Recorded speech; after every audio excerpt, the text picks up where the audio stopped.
Welcome back, everybody. It's Marilyn. And Allegra. Today we have a lit Chipotle mukbang. Yeah. I got carnitas and lettuce and cheese and tomato, you feel me, with brown rice. Pretty much like a protein bowl. And what you got? I have white rice and lettuce and black beans, chicken and steak. Yeah. So usually and one of us started eating already, but we ain't gonna talk about it. You can't even tell. So anyway, usually I do pinto beans, but they accidentally put black beans on it the last time, and I was like, oh, it's actually pretty good. So now I'm doing black beans. Yeah. So today we're gonna talk about love languages, right? Yeah. Okay. So basically, we want to talk about like what we know about love languages, which is basically like I think during quarantine that was the first time we really started to look into it. Started looking into it because it was everywhere, and I guess there's like 5 major or like general love languages. I'm sure there could be more. So there's physical touch, there's words of affirmation, gifts, giving your gifts, acts of service, and quality time. Yeah. Quality time. I always almost get all kinds of stuff. Yeah. So at the time and everything, at the time we had said like definitely your love language was physical touch, and mine was acts of service, like just off the bat. Yeah. Because obvious reasons, and I think like we were like, oh, that's cool. It's like kind of good to know, whatever. But we didn't like take it any further than that. But subconsciously, I think we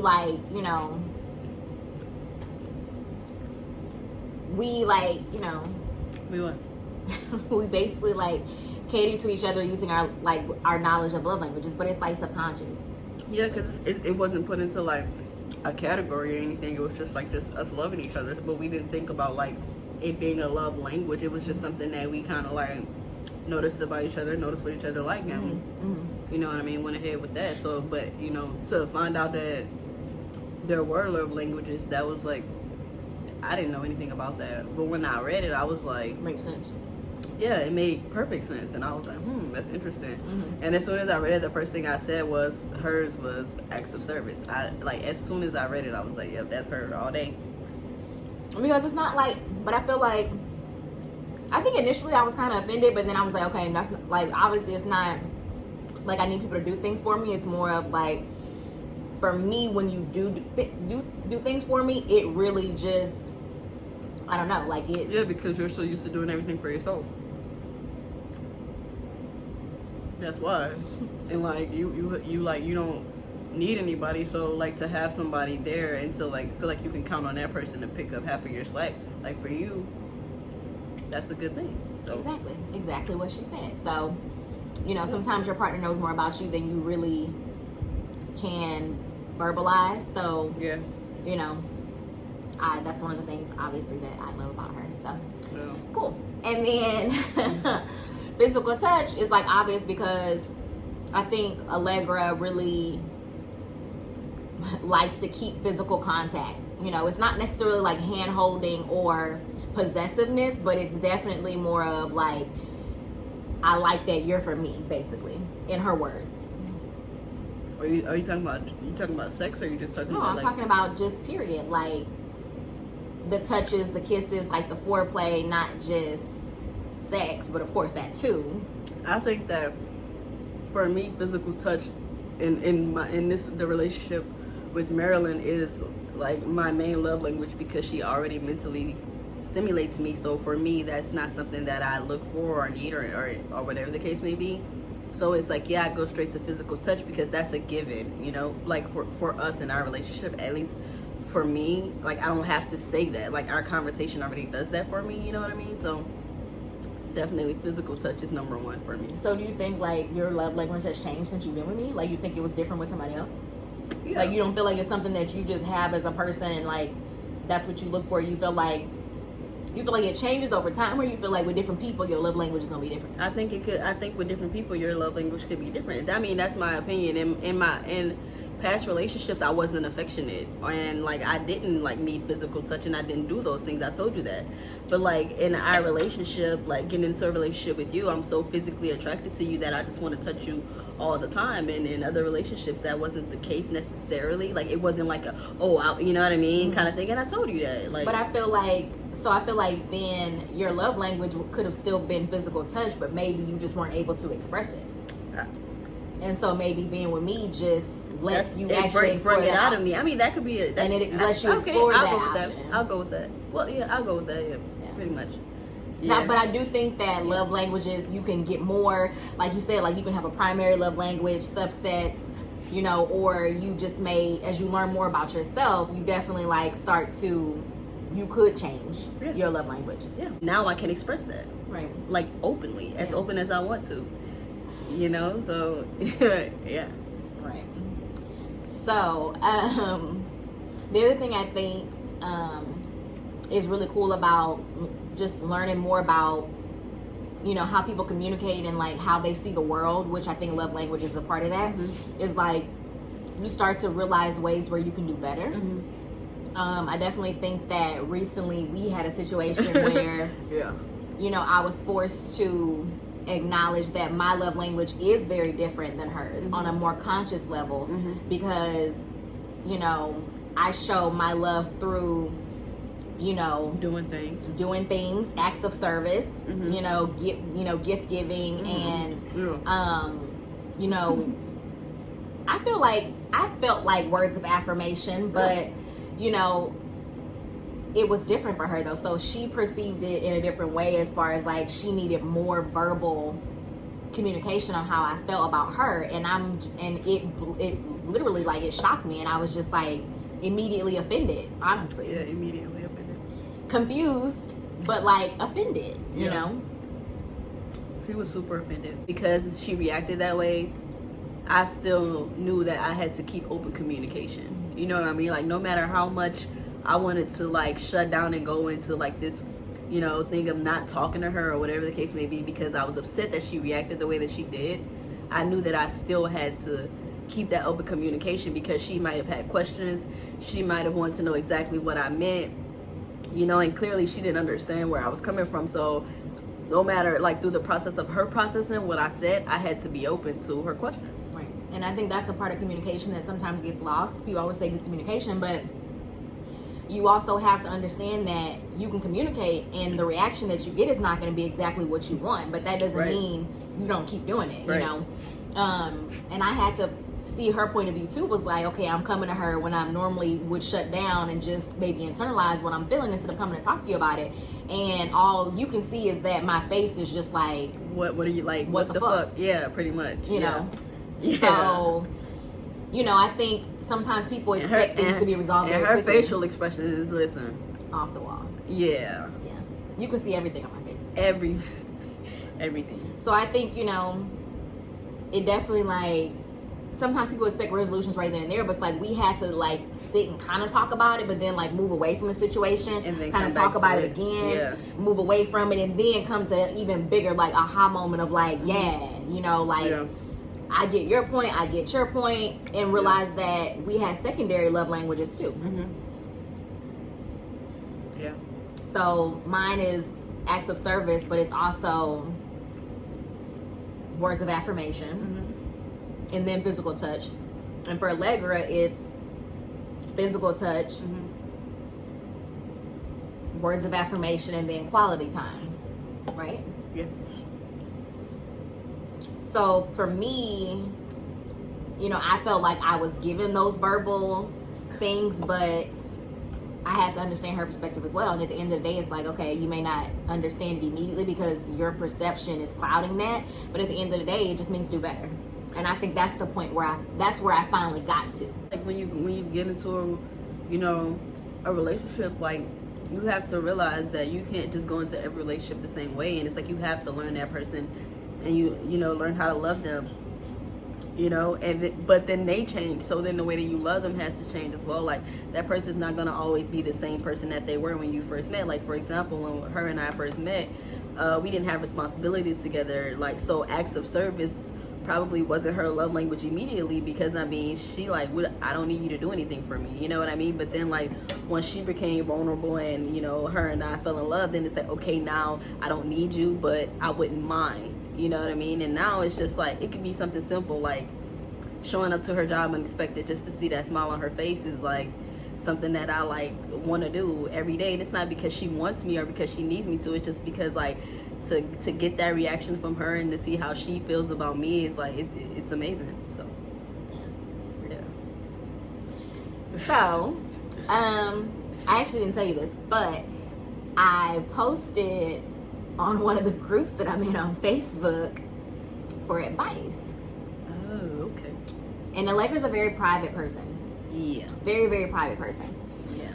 So basically I just said, you know, my fiance, you know, let me know basically that I'm not lacking, but that I need to do better. And, you know, I was asking kind of like for advice or suggestions on how to be more verbally affectionate when I feel like I'm already doing that, while it also still being very genuine. And I got some really, really good feedback. So, you know. Like what? Like what's good feedback? One of them was an app called, I think, Card.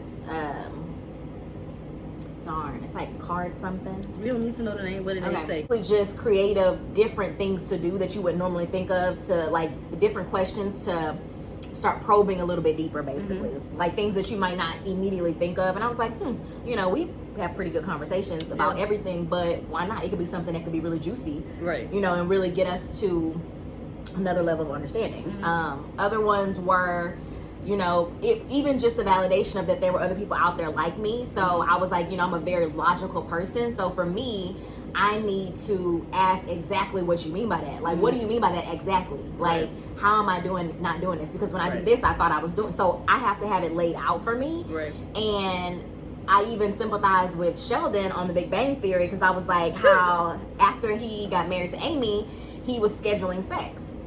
You know, and I was like, I would never do that, because like on a conscious level I would never do that, but I got where he was coming from, where it's like, okay, I know this may be something that my partner wants and that it's not necessarily a priority for me, so how can I make sure that I'm giving her what she needs? And so, you know, I just thought that it was really cool to get feedback from other, you know, and be able to have a dialogue that I think, you know, may help us, you know, in the future. So that was pretty cool. Yeah. How do you feel about that? I mean, I don't know. I'm processing. Like I'm processing, cause like I don't know if you like really understood what I meant when I said that, you know, cause I still don't feel like maybe you fully understand what I'm saying. Well, tell me. Like, I'm not saying like throughout our relationship or throughout like all day or every day. I'm talking about just in those moments. Right. And that's it. No, I get that, because I was like, that's it. Because when I was telling you like all the things I remember, and you were like, yeah, no, I get you. Yeah. I was like, so maybe I think it was that moment where you said something, and I didn't be verbal, and I didn't confirm what you said. I could have just, instead of being like hard or whatever in that moment, I could have just been like, yeah, baby, of course. I just want you to be direct, which is something that you should be good at. You're direct all the time. Yeah, exactly. Like, so yeah, but like outside of that, yes, every day, all day. Shit, like, no, I get you. Come on, bro. Nah, but I think it's always good to get other people's feedback, because like for me, sometimes I can overthink things, and so, you know what I mean, and like go into like this like all day, and then it's like I call, you know, one of my friends or whatever, and she just like, she's my second voice. She's like, bro, no, it's not that. Like, she calms me down, and she gives me a different perspective, you know, that I probably wouldn't have gotten from you, because she's outside looking in, you know, and her judgment isn't clouded or whatever the case may be, or her advice isn't clouded. I wouldn't call it judgment. So it's like to call her and be able to like ask her those things, and like her feedback is always so positive, and I'm like, bro, you're right. And then I come to you, and instead of like